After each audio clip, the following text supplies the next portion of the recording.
आज जब भी ऑनलाइन राइटिंग की बात होती है तो हर जगह एसईओ का जिक्र होता है। ऑफ कोर्स एसईओ बहुत इंपॉर्टेंट है राइटिंग में, पर उसके साथ कंटेंट क्वालिटी भी इक्वल मैटर करती है। और इसीलिए आज के लेसन में हम स्टडी करेंगे आर्टिकल राइटिंग प्रोसेस एंड इसके कुछ इंपॉर्टेंट फैक्टर्स जो आपकी राइटिंग को प्रोफेशनल बनाने में हेल्प करेगा।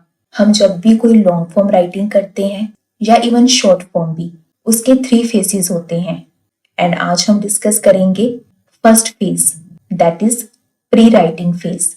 और वीडियो के एंड में मैं आपको रिसर्च कंडक्ट करने के प्रैक्टिकल मेथड्स भी दिखाऊंगी। प्री राइटिंग कंटेंट राइटिंग की मोस्ट इंपॉर्टेंट स्टेज होती है। फॉर एग्जाम्पल, जैसे हमें कोई भी बड़ा काम करना होता है, चाहे हमें कहीं ट्रैवल के लिए जाना है या हाउस कंस्ट्रक्शन स्टार्ट करनी है, हम प्लानिंग जरूर करते हैं।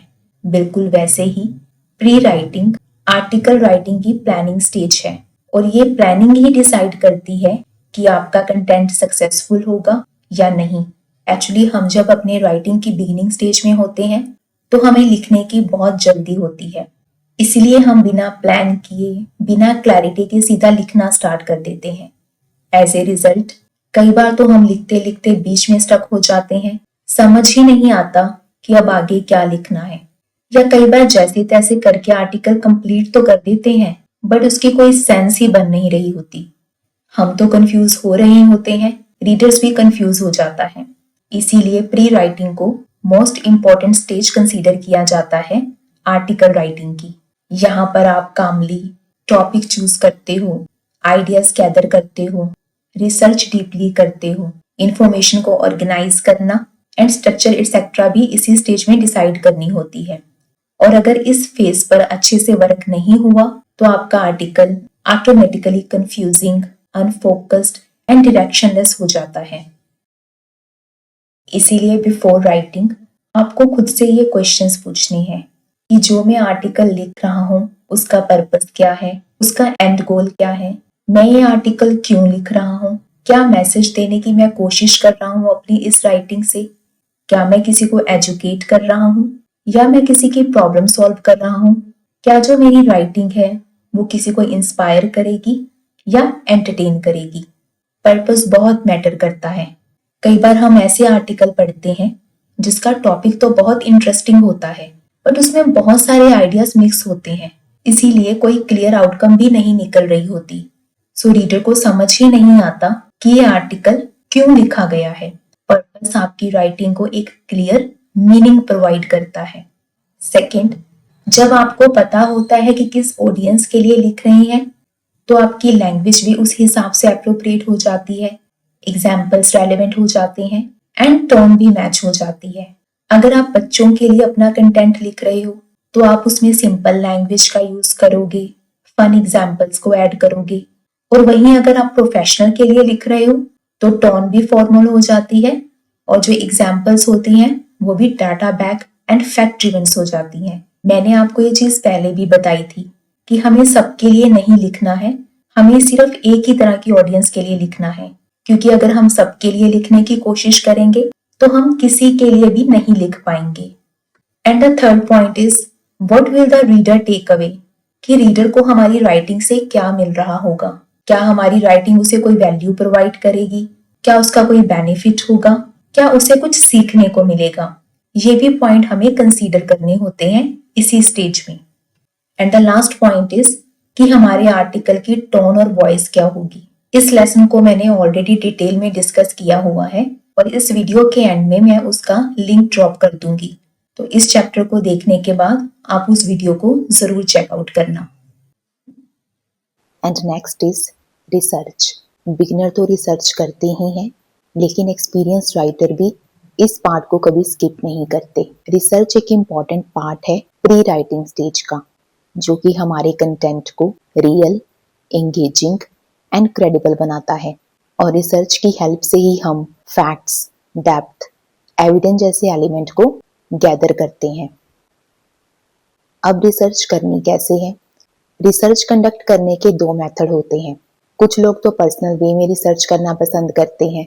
फॉर एग्जाम्पल, अगर हमें आर्टिकल लिखना है ब्यूटी ऑफ इंडिया, तो कुछ राइटर हर टाउन को, स्टेट को पर्सनली एक्सप्लोर करते हैं, लोकलाइट से बात करते हैं, ट्रेडिशन को, कल्चर को अच्छे से समझते हैं, मीन्स उनके इन्वायरमेंट को ऑब्जॉर्व करके उसमें सोख होने की ट्राई करते हैं ताकि उनकी जो राइटिंग है वो real and relatable content provide कर सके।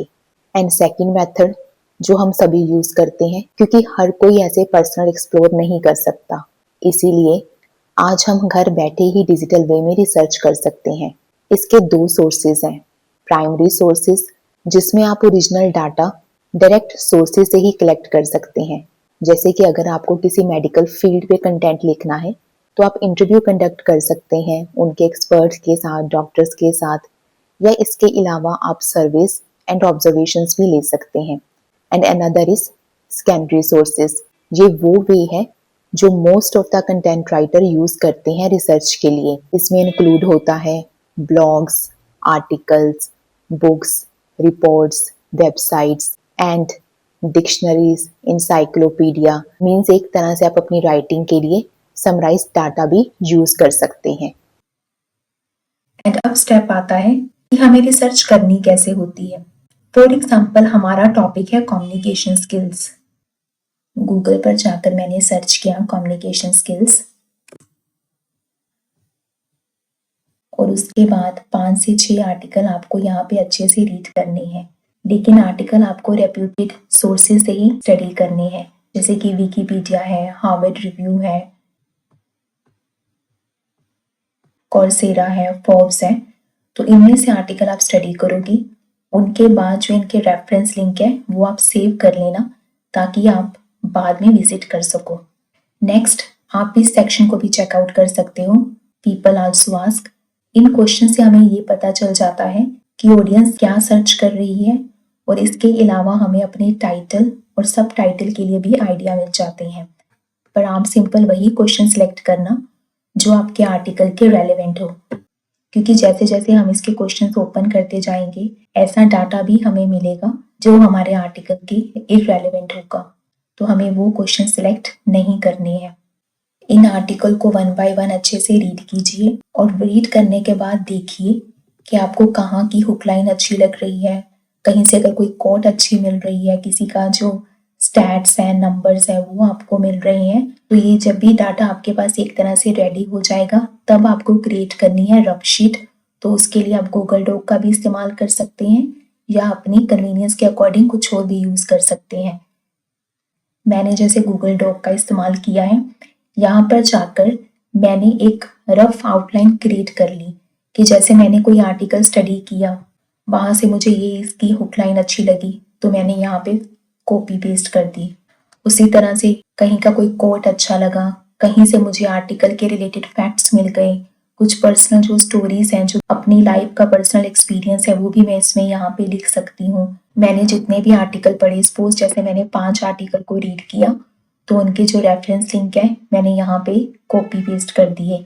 पीपल आल्सो सेक्शन के भी हम जो कुछ क्वेश्चंस हैं यहाँ पे कॉपी पेस्ट कर देंगे ताकि बाद में हम उन्हें अपने आइडिया में इंक्लूड कर सकें। जब ये सब कुछ रिसर्च हो गया तब हम डिसाइड कर लेते हैं इसी पार्ट में कि जो मेरी राइटिंग है उसका मेन पर्पस क्या होगा। जैसे मैंने अपना जो टॉपिक को नैरो डाउन कर लिया था कम्युनिकेशन स्किल्स, अब मैं क्लियर हूँ कि मुझे इस टॉपिक पर आर्टिकल लिखना है, improve communication skills in the work place. Simple work place को टारगेट करना है।